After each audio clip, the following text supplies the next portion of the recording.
सोचो एक बार, सुबह तुम ऑफिस के लिए निकले और कुछ ही देर में पूरा शहर ज़ॉम्बीज़ का शिकार बन गया। तुम्हारी बीवी घर पर अकेली है, बाहर लोग जिंदा चबाए जा रहे हैं और तुम एक आधी खुली लिफ्ट में फंसे हो। लिफ्ट के बाहर तुम्हारी दोस्त मदद के लिए चीखती है, लेकिन अगले ही पल कोई दरिंदा उसे अंधेरे में घसीट ले जाता है। अब बाहर निकले तो मौत, अंदर रुके तो भी मौत, और हाथ में है एक गन जिसमें बची है सिर्फ एक गोली। क्या वो गोली ज़ॉम्बीज़ के लिए चलेगी या खुद के लिए? आगे क्या हुआ जानने के लिए फटाफट लाइक ठोको। कहानी शुरू होती है रोम शहर के एक बहुत ही अमीर और घमंडी बिजनेसमैन क्लॉडियो वरोना से। ये आदमी इतना बड़ा फर्जी है कि इसकी 5 साल पहले शादी हो चुकी है, फिर भी अपनी ऑफिस की लड़कियों के पीछे पड़ा रहता है। आज सुबह से ही इसका मूड खराब है, नया ड्राइवर लेट आया, रास्ते में भयंकर ट्रैफिक है और रेडियो पर अजीब सी दंगे फसाद की खबरें आ रही हैं। पर क्लॉडियो इन सबको बकवास समझकर रेडियो बंद करवा देता है। ऑफिस पहुंचते ही वो अपनी कोवर्कर मार्ता के पीछे पड़ जाता है। लिफ्ट में उसके साथ जबरदस्ती करने की कोशिश करता है। मार्ता गुस्से में उसे थप्पड़ मारती है और लिफ्ट से निकल जाती है। क्लॉडियो को इसमें भी मजा आता है। अचानक उसका फोन बजता है। उसकी बीवी लोरेना डरते हुए बताती है कि न्यूज पर अजीब से आतंकवादी हमलों की खबर आ रही है, लोग एक दूसरे को काट रहे हैं। क्लॉडियो उसे इग्नोर ही कर रहा होता है कि तभी झटके के साथ लिफ्ट बीच रास्ते में ही रुक जाती है। लाइट फ्लिकरिंग करने लगती है। क्लॉडियो बिल्कुल नहीं डरता, उसे लगता है नॉर्मल टेक्निकल फॉल्ट है। वो मैकेनिक को कॉल करके चिल्लाता है कि मेरी एक बहुत बड़ी मीटिंग है, इसे अभी ठीक करो। मैकेनिक कहता है कि छत पर जनरेटर में प्रॉब्लम है, पर तभी कॉल पर मैकेनिक के चीखने की रूह कांप देने वाली आवाजें आती हैं। ऐसा लगता है जैसे किसी जानवर ने उस पर हमला कर दिया हो। उसके बाद कॉल कट। क्लॉडियो की सांसें अब भारी होने लगती हैं। क्लॉडियो गुस्से में पागल हो रहा था। वो मेंटेनेंस वाले को दोबारा कॉल लगाता है, पर उधर से सिर्फ चीखें और गुरगुराने की आवाजें आ रही थीं। अपना कोट उतारकर वो अपनी पूरी ताकत से लिफ्ट का दरवाजा खोलने की कोशिश करता है। दरवाजा थोड़ा सा खुलता है, पर लॉक फंसने की वजह से सिर्फ इतनी जगह बनती है कि वो अपना सिर बाहर निकाल सके। जब वो बाहर देखता है तो 7वें फ्लोर का बड़ा सा ऑफिस बिल्कुल सुनसान था, एकदम सन्नाटा। दोस्तों, अगर आप इस आधी खुली लिफ्ट में अकेले फंसे होते तो आपके दिमाग में क्या चल रहा होता? क्लॉडियो अभी कुछ समझ ही पाता कि उसकी बीवी लोरेना का फिर कॉल आता है। वो रोते हुए बताती है कि उनके घर का दरवाजा कोई बहुत बुरी तरह पीट रहा है। क्लॉडियो थोड़ा डरता है और अपने दोस्त स्टेफेनो को अपनी बीवी के पास भेजता है, पर स्टेफेनो को भी रास्ते में अजीब लोग घेर लेते हैं और उसका भी कॉल चीखों के बीच कट जाता है। अब क्लॉडियो अपने फोन पर न्यूज चेक करता है। पूरा शहर जल रहा था। खबर थी कि एक सीक्रेट लैब से कोई खतरनाक केमिकल लीक हो गया है, जिसने इंसानों को खून का प्यासा दरिंदा बना दिया है। तभी लिफ्ट के बाहर भयंकर चीख पुकार मचती है। क्लॉडियो दरवाजे के छेद से देखता है कि लोग डर के मारे भाग रहे हैं। अचानक एक लड़की जमीन पर गिरती है। ये वही मार्ता थी। वो खून से लथपथ थी। वो क्लॉडियो से मदद मांगती है। क्लॉडियो जल्दी से अपना हाथ बाहर निकालकर मार्ता का हाथ पकड़ता है। वो उसको अंदर खींच ही रहा था कि तभी अंधेरे में से किसी बहुत ही ताकतवर चीज ने मार्ता की टांग पकड़ी और उसे बाहर खींच लिया। मार्ता दर्द से चीखती रह गई। क्लॉडियो की आंखें फटी की फटी रह गईं। जब वो दोबारा छेद से देखता है तो उसके बिल्कुल सामने 2 भयंकर सड़ी हुई शक्ल वाले ज़ॉम्बी खड़े थे। उनके मुंह से खून टपक रहा था और वो घड़ी घड़ी लिफ्ट के अंदर घुसने की कोशिश कर रहे थे। ज़ॉम्बी की लाल आंखें सीधा क्लॉडियो को घूर रही थी। वो डर के मारे लिफ्ट के एकदम कोने में दुबक जाता है। उनकी भयानक गुरगुराहट और खून की बू लिफ्ट के अंदर तक आ रही थी। तभी किसी और इंसान की आवाज सुनकर वो ज़ॉम्बी वहां से दौड़ पड़ते हैं। क्लॉडियो अब पूरी तरह समझ चुका था कि मौत उसके बिल्कुल सामने नाच रही है। वो अपने असिस्टेंट सैरा को कॉल करता है। सैरा रोते हुए बताती है कि ऑफिस में दरिंदे घुस आए हैं, पर उसकी बात पूरी होने से पहले ही उसकी चीख निकल जाती है और कॉल ड्रॉप हो जाता है। अब अचानक एक ज़ॉम्बी लिफ्ट के दरवाजे के छेद से अपना हाथ अंदर डाल देता है और सीधा क्लॉडियो की गर्दन दबोच लेता है। क्लॉडियो का सांस रुकने लगता है। अपनी जान बचाने के लिए वो लिफ्ट में लगी लोहे की रॉड को झटके से उखाड़ लेता है और उस रॉड से ज़ॉम्बी के सिर पर तब तक मारता है जब तक उसकी खोपड़ी फट नहीं जाती। ज़ॉम्बी का खून क्लॉडियो के चेहरे और कपड़ों पर छिटक जाता है। ये खून इतना बदबूदार था कि क्लॉडियो को उल्टी आने लगती है। वो जल्दी से पानी की बोतल निकालकर अपना चेहरा धोता है ताकि इन्फेक्शन उसके अंदर ना जाए। ज़ॉम्बी का खून लिफ्ट के अंदर फैल रहा था, इसलिए वो अपनी महंगी फाइल्स फाड़कर खून के ऊपर डाल देता है। तभी उसे एक लड़की की आवाज आती है। ये उसकी ऑफिस की इंटर्न सिल्विया थी। वो डर से कांप रही थी। क्लॉडियो उसको धीरे बोलने को कहता है और रॉड पकड़ाकर दरवाजा खोलने की कोशिश करने को बोलता है, पर लोहे की रॉड जमीन पर गिर जाती है और बहुत जोर का शोर होता है। शोर सुनकर दो खूंखार ज़ॉम्बी वहां दौड़े आते हैं। सिल्विया उनमें से एक को गोल्फ क्लब से मार गिराती है, लेकिन उन्हें नहीं पता था कि अगले ही पल उनकी किस्मत पलटने वाली है। खुशी मनाने का एक सेकंड भी नहीं मिलता कि और भी ज़ॉम्बी आ जाते हैं। वो जिंदा सिल्विया के ऊपर कूद पड़ते हैं और उसके जिस्म को क्लॉडियो की आंखों के सामने नोच नोच कर खा जाते हैं। सिल्विया की दर्दनाक मौत देखकर क्लॉडियो के दिमाग की नसें फटने वाली थीं। उसका पूरा वजूद डर से कांप रहा था। वो रोते हुए अपनी बीवी लोरेना को फोन मिलाता है। बहुत कोशिश के बाद लोरेना फोन उठाती है। वो इतनी बुरी तरह रो रही थी कि उसकी आवाज ठीक से नहीं आ रही थी। वो बताती है कि दरवाजा टूट चुका है और वो लोग अंदर आ चुके हैं। क्लॉडियो फोन पर चीखता रह गया, पर उसने अपनी बीवी को जिंदा चबाए जाने की आवाजें अपने कानों से सुनी। फोन जमीन पर गिर गया। क्लॉडियो अब बिल्कुल अकेला पड़ चुका था। तभी लिफ्ट के बाहर ऑफिस का एक और आदमी भागता हुआ आता है। वो रोते हुए कहता है कि मुझे अंदर आने दो, पर जगह इतनी कम थी कि वो अंदर नहीं आ सकता था। क्लॉडियो उसे मना करता है, पर वो आदमी जिद में शोर मचाने लगता है। ये शोर सुनकर 15 ज़ॉम्बियों का एक बड़ा झुंड वहां आ जाता है और उस आदमी को जिंदा फाड़ देता है। गुस्से में पागल हो जाता है, वो अपनी रॉड निकालता है और छेद से उन ज़ॉम्बियों के सिरों को बुरी तरह फोड़ने लगता है। पर तभी एक और सदमा उसकी आंखों के सामने आता है। उसकी सेक्रेटरी सैरा भागती हुई वहां आती है। उसके पीछे ज़ॉम्बियों की पूरी सेना थी। वो जान बचाकर एक कैबिन में घुसती है, पर ज़ॉम्बी दरवाजा तोड़कर अंदर घुस जाते हैं। सैरा भी मारी जाती है। अब पूरे ऑफिस में लाशें बिखरी थी और हर जगह खून ही खून था। क्लॉडियो बिल्कुल टूटकर जमीन पर बैठ जाता है और अपने फोन पर इंटरनेट खोलता है। एक रिपोर्टर लाइव स्ट्रीमिंग कर रही थी कि शहर से निकल जाओ, फौज भी कुछ नहीं कर पा रही है। और तभी लाइव कैमरा पर ज़ॉम्बियों का हमला होता है और स्क्रीन ब्लैक हो जाती है। उसी वक्त लिफ्ट की लाइट कट जाती है। चारों तरफ घुप अंधेरा छा जाता है। बाहर ज़ॉम्बियों की सांसें सुनाई दे रही थीं। ऐसा लगता था जैसे नर्क यहीं है। अंधेरे में फंसे क्लॉडियो का दिमाग अब उसके साथ खेल खेलने लगा था। उसका एक एक पल जैसे सालों के बराबर लग रहा था। क्या कभी कोई मदद आएगी? तभी अचानक बाहर से गोलियों की आवाज आती है। धड़ाधड़ फायरिंग होती है और लिफ्ट के सामने खड़े सारे ज़ॉम्बी जमीन पर ढेर हो जाते हैं। क्लॉडियो जल्दी से अपना हाथ छेद से बाहर निकालकर हिलाता है और चिल्लाता है। एक रोशनी उसके चेहरे पर पड़ती है। ये एक पुलिस ऑफिसर था जिसका नाम मार्सेलो था। उसके हाथ में एक भारी राइफल थी और उसके कपड़े खून से सने हुए थे। मार्सेलो बताता है कि उसकी पूरी टीम मारी जा चुकी है और वो अकेला बचा है। वो लिफ्ट खोलने की ताकत लगाता है, पर दरवाजा पूरी तरह जाम था। मार्सेलो समझ जाता है कि छत पर जाकर जनरेटर रीस्टार्ट करना पड़ेगा। जाने से पहले मार्सेलो एक वॉकी टॉकी और एक पिस्टल क्लॉडियो को पकड़ा देता है। वो कहता है कि अगर कोई ज़ॉम्बी आए तो बस खोपड़ी पर निशाना लगाना। मार्सेलो अंधेरे में छत की तरफ निकल जाता है। क्लॉडियो अकेला लिफ्ट में वॉकी टॉकी पकड़े बैठा था। थोड़ी देर बाद वॉकी टॉकी पर मार्सेलो की आवाज आती है। वो रास्ते में फंसे ज़ॉम्बियों का शिकार कर रहा था।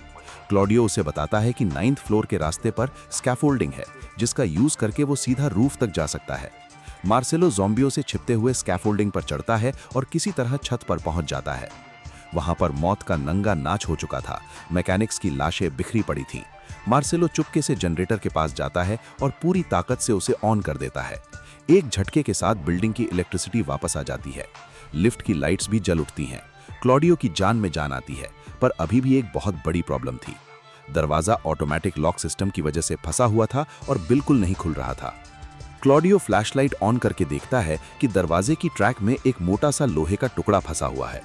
जैसे ही वो अपना हाथ बाहर निकालकर उस टुकड़े को हटाने की कोशिश करता है, एक खूंखार ज़ॉम्बी उसके बिल्कुल सामने आ खड़ा होता है। ज़ॉम्बी अपना सड़ता हुआ हाथ अंदर डालकर क्लॉडियो को नोचना शुरू करता है। क्लॉडियो झटके से पीछे हटता है और मार्सेलो की दी हुई पिस्टल उठाता है। उसकी कांपती हुई उंगली ट्रिगर पर थी। वो पहली गोली चलाता है, पर ज़ॉम्बी जख्मी होकर और एग्रेसिव हो जाता है। फिर वो ठीक उसके सिर के बीचों बीच गोली मारता है। खून के छींटे सीधा क्लॉडियो के मुंह पर आते हैं और ज़ॉम्बी ढेर हो जाता है। पर गोली की आवाज सुनकर कॉरिडोर से 6 और ज़ॉम्बी दौड़े आते हैं। वॉकी टॉकी पर मार्सेलो चिल्लाता है, डरना मत, सबके सिर उड़ा दो। क्लॉडियो एक डीप ब्रेथ लेता है, अपनी आंखें लंबी करता है और लगातार फायरिंग शुरू कर देता है। बैंग बैंग बैंग, एक एक करके सारे ज़ॉम्बी जमीन पर गिर जाते हैं। पर अब एक बहुत ही दर्दनाक सच क्लॉडियो के सामने था। जिन लोगों को उसने अभी गोली मारी थी, वो उसके अपने ऑफिस के लोग थे। वो लोग जिनके साथ वो रोज हंसता बोलता था, जिनकी फैमिलीज को वो जानता था। क्लॉडियो अपने ही हाथों से अपने दोस्तों का कातिल बन चुका था। वो बुरी तरह रोने लगता है। उसका साइकोलॉजिकल ब्रेकडाउन हो रहा था। मार्सेलो वॉकी टॉकी पर उसे समझाता है कि वो अब इंसान नहीं थे, वो सिर्फ बीमारी थे।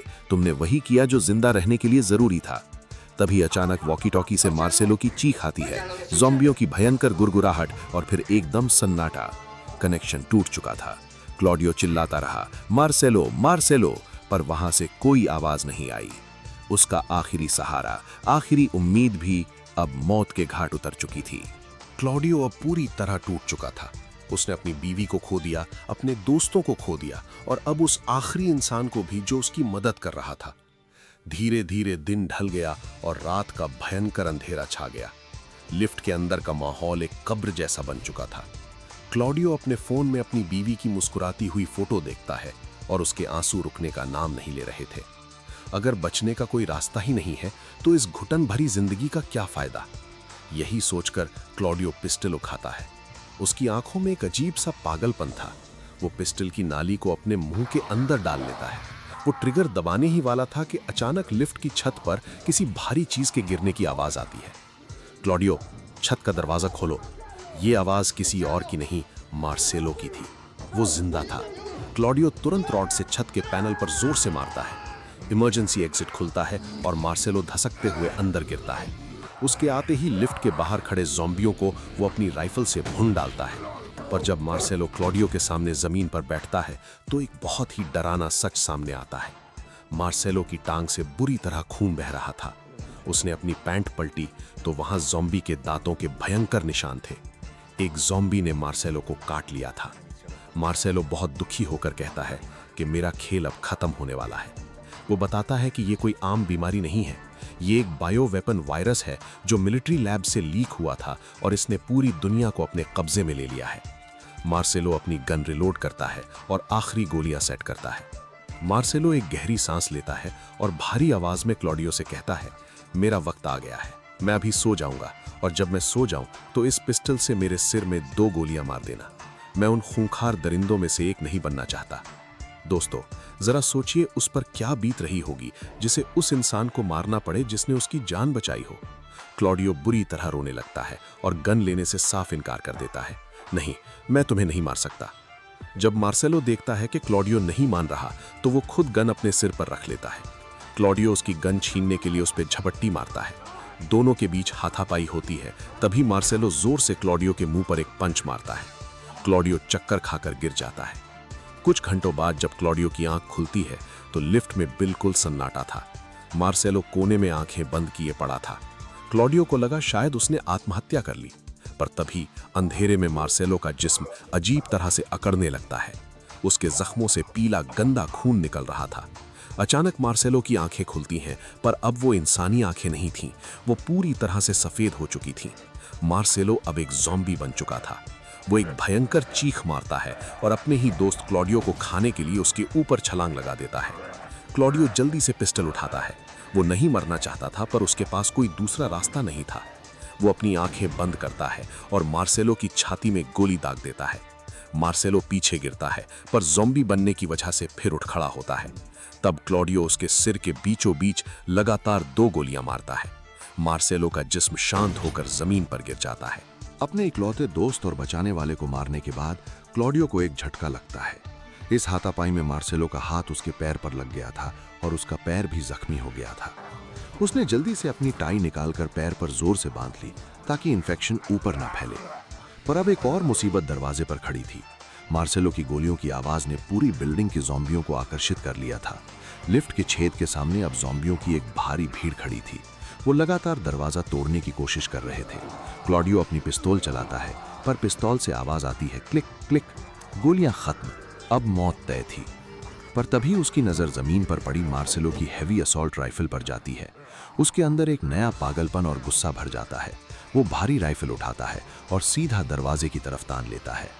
आ जाओ दरिंदों, और उसने लगातार ट्रिगर दबा दिया। रट टट टट टट टट गोलियों की बारिश ने दरवाजे के पास आने वाले हर एक ज़ॉम्बी के सिरों के चिथड़े उड़ा दिए। राइफल का झटका इतना तेज था कि क्लॉडियो का जिस्म पीछे दीवार से जा टकराता है। जब तक मैगजीन पूरी तरह खाली नहीं हो गई, वो फायरिंग करता रहा। आखिरी गोली चलने के बाद उसका दिमाग और जिस्म थकावट से हार मान जाते हैं। वो वहीं खून से सनी जमीन पर गिरकर बेहोश हो जाता है। बहुत देर बाद अचानक एक तेज आवाज से उसकी आंख खुलती है। वो डर कर उठता है, पर लिफ्ट के बाहर बिल्कुल सन्नाटा था। कोई ज़ॉम्बी नहीं, सिर्फ उनके मांस के लोथड़े और लाशें बिखरी थीं। तभी उसके फोन का अलार्म बजता है। सुबह के 7 बज चुके थे, नया दिन शुरू हो चुका था। उसने अलार्म बंद किया, पर अगले ही सेकंड फोन फिर से बजा। ये कोई अलार्म नहीं, कॉल था। स्क्रीन पर नाम फ्लैश हो रहा था, लॉरेना। क्लॉडियो के हाथ कांप रहे थे जब उसने कॉल उठाया। उधर से आवाज आई, क्लॉडियो तुम जिंदा हो। ये उसकी बीवी लॉरेना की आवाज थी। वो जिंदा थी। लॉरेना रोते हुए बताती है कि जब ज़ॉम्बियों ने हमला किया तभी मिलिट्री वहां पहुंच गई थी और उन्होंने उसे बचा लिया। वो अभी आर्मी के सेफ कैंप में है। ये सुनते ही क्लॉडियो के आंसू छलक पड़ते हैं। एक नई उम्मीद उसके रग रग में दौड़ने लगती है। पर तभी फोन की बैटरी लो होती है और कॉल कट जाता है। पर अब क्लॉडियो को वहां से निकलना ही था। वो उठता है, उसकी आंखों में आग थी। वो मार्सेलो की लाश को खींचकर दरवाजे के पास लाता है, उस पे पैर रखता है ताकि वो थोड़ा ऊंचा हो सके। वो अपनी पूरी जान लगाकर उस फंसते हुए लोहे के टुकड़े को बाहर निकाल देता है। टुकड़ा निकलते ही लिफ्ट का भारी दरवाजा आसानी से पूरा खुल जाता है। क्लॉडियो 2 दिन बाद लिफ्ट नाम की इस कब्र से बाहर निकलता है। वो अंधेरी बिल्डिंग की सीढ़ियां उतरकर ग्राउंड फ्लोर पर आता है। वहां एक और ज़ॉम्बी रेंगती हुई उसके पास आती है, जिसके दोनों पैर कटे हुए थे। क्लॉडियो अब पहले वाला डरपोक आदमी नहीं रहा था। वो बिना वक्त बर्बाद किए अपने जूतों से उसके सिर को बुरी तरह कुचल देता है। वो बिल्डिंग से बाहर निकलकर रोम की सड़कों पर आता है। पूरा शहर जल चुका था, गाड़ियां टूटी पड़ी थीं और हर तरफ लाशें थीं। तभी एक और खूंखार ज़ॉम्बी उसकी तरफ तेजी से दौड़कर आता है। क्लॉडियो अपने बचाव के लिए तैयार होता है, पर तभी एक स्नाइपर की गोली उस ज़ॉम्बी की खोपड़ी को चीरते हुए निकल जाती है। ज़ॉम्बी वहीं ढेर हो जाता है। क्लॉडियो ऊपर छत की तरफ देखता है। वहां मिलिट्री के स्नाइपर्स पूरे शहर में बचे हुए ज़ॉम्बियों को साफ कर रहे थे। फौजियों को देखकर क्लॉडियो एक लंबी सांस लेता है और अपनी दोनों बाहें हवा में फैलाकर उनकी तरफ इशारा करता है कि वो जिंदा और सेफ है। अब वो अपनी बीवी के पास जा रहा था, इस नर्क से बाहर। दोस्तों, कैसी लगी ये भयानक कहानी?